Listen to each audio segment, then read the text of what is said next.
Hey guys, how's it going? OPP here, coming at you with a quick video. Don't forget to like, share, and subscribe. The link to my Patreon is down below. It starts at $1 a month. If you can't afford $1 a month, well, you probably shouldn't be watching this YouTube video, and you should be out there looking for another job. Food scarcity moving forwards. I can't remember the exact percentage, but I can give you a rough estimate from roughly what I remember. About 15 to 20% of the world's grain comes from Ukraine and Russia. Right? That's a big portion. So moving forwards, Buddy is flying a massive Ukrainian flag behind his truck. Anyways, sorry, squirrel. That's a big portion. So I think in the foreseeable future, we are going to see an increase in grain costs. Not just grain, but food in general. Everything that revolves around grain is going to go up, because supply is going to be hard to get.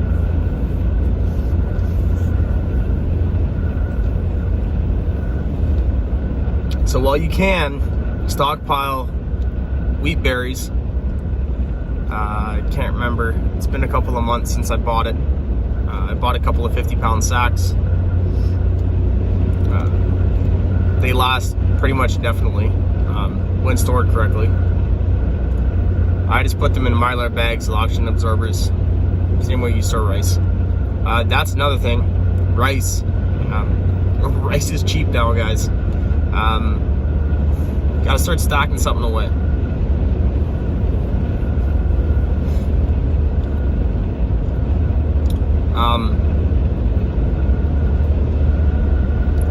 Meat wise, if you can do it, grow your own food. If you eat things that go forth on paws, meat rabbits, we have a couple. I don't eat them, but I more so use them as, honestly, yard waste disposal. Stuff that I don't really throw in the compost. Like, can all go in the compost, but the composter is getting full. I just throw them over there, plus to make good dog food.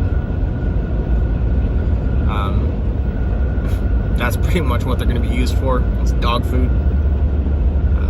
A rabbit a day is probably good enough for your dog, right? And there's a reason for why there's a saying, breeding like rabbits. I've had to give a couple away because I was overrun with the rabbits. Chickens, most people who watch this video right now can have chickens. Another good one is sheep, goats, cattle if you have enough land for that. With the price of fuel increasing, I've looked at e-bikes for just ease of transportation, movement of people kind of thing, going to and from places. My friend, he just bought a Tesla ATV. It's a kid's toy, but you get like 100 kilometers or something like that out of the charge. And he's not a small dude, he's about 200 pounds, but it's no different than like 150cc kids ATV. Like, yeah, you look like, if any of you guys have ever played Mario, you look like Bowser in there. But hey, it moves, and he's hooked a little garden trailer up to the back of it, so it's good for around his property, and it's electric. He charges it off solar panels, right? No fuel, and it's quiet. E-bikes, they, especially powered one, like the electric motorcycles, not just like a pedal bike, but the actual electric motorcycles, they're quiet. A friend of mine, he has one, it costs him about $5-6 grand. It's like a little crotch rocket kind of motorcycle. They're not super fast. They can go like 50 kilometers an hour. But scooting around town doing suburban recon, which is what he got it for, it's good enough. And you don't need a license for it. I mean, post-event, I don't think they're going to be enforcing, do you have a license? I think they're going to have bigger issues on their hands, but especially out in the countryside, even now there's lots of people out here that are driving around without a license.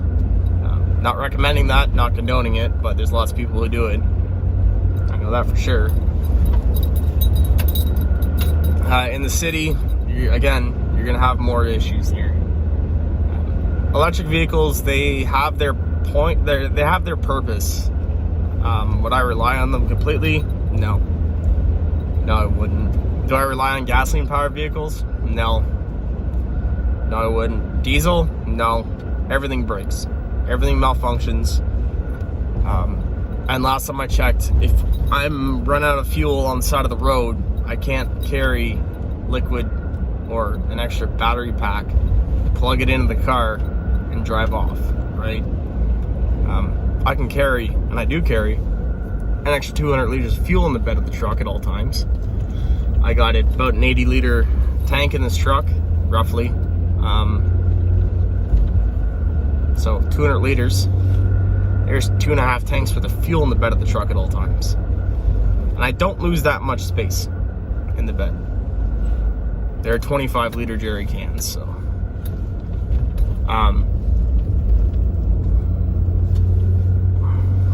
Carry about 8 of them. And they fit just right along the back of the bed. And there will be a video coming up on how I set the bed of my truck up. Once this guy learns how to drive.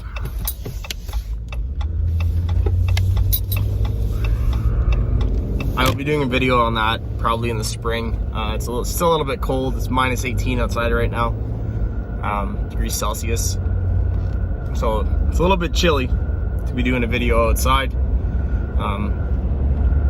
Just my phone, it's old. It doesn't really like the cold too well, so it drains pretty quick when it's outside in the cold. And it's been dropped about 100,000 times. So those are just some things to think about, guys. Stay safe out there. Don't forget to like, share, and subscribe. The link's down below for my Patreon. Thanks, guys. OPB, out.